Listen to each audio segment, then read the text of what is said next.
Hello, my name is Chadwick Sullivan. I was raised in a strong Christian family, and I think my parents raised me well.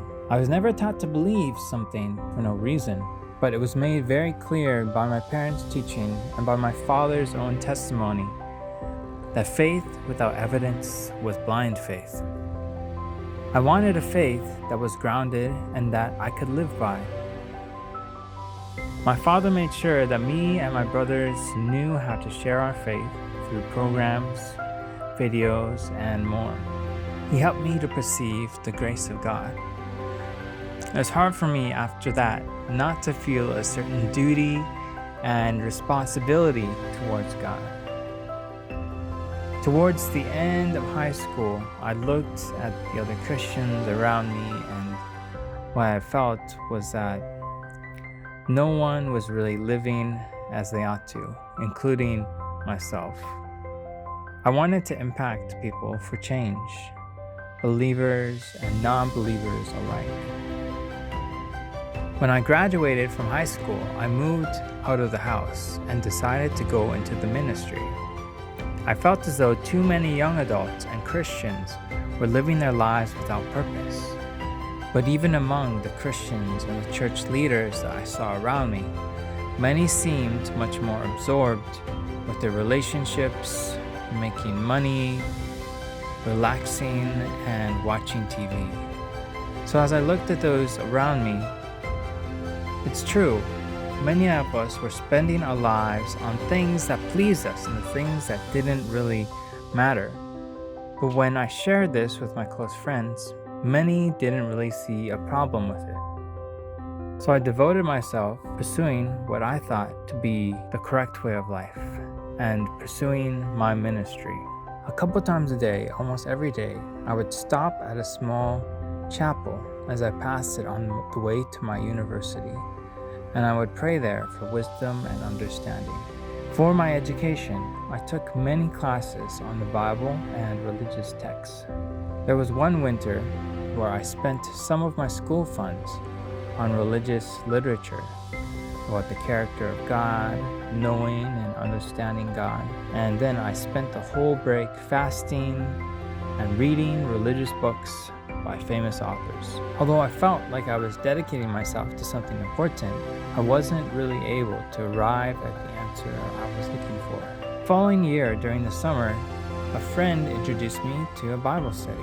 I did enjoy it, but at the time, I was more focused on my personal academic and religious pursuits. I placed the training for my ministry as my first priority in life. However, as I continued the Bible study, I realized that it just wasn't something that was fun, something that was interesting, or something that was unique, but that it was something very special. And I was learning exactly what I had been searching for. I soon learned that the church that was running this Bible study was Shincheonji. Now, I didn't accept everything at first. I wanted to hear it out. But not only were my deepest questions within the Bible being answered by the Bible study, but the gospel and the purpose within the Bible were being explained so clearly. I claimed that Revelation had fulfilled, so I waited to see the fulfillment they spoke about. When it was shown to me and I compared it to the Bible, it became very hard to deny. Additionally, the teachers and the workers in the Bible study were carrying out lives of faith markedly different from the lives of the Christians I had known. It wasn't just a matter of being fervent. Even many Mormons are fervent. I realized that it was because their faith and knowledge were different. If the faith I had previously known had been correct, then the people carrying out that faith would live very different lives.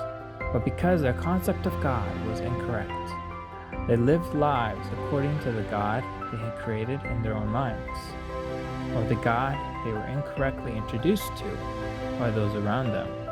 But the lives lived by the people in Shincheonji were devoted to God, and it seemed as though thought was put into every action, word, and breath.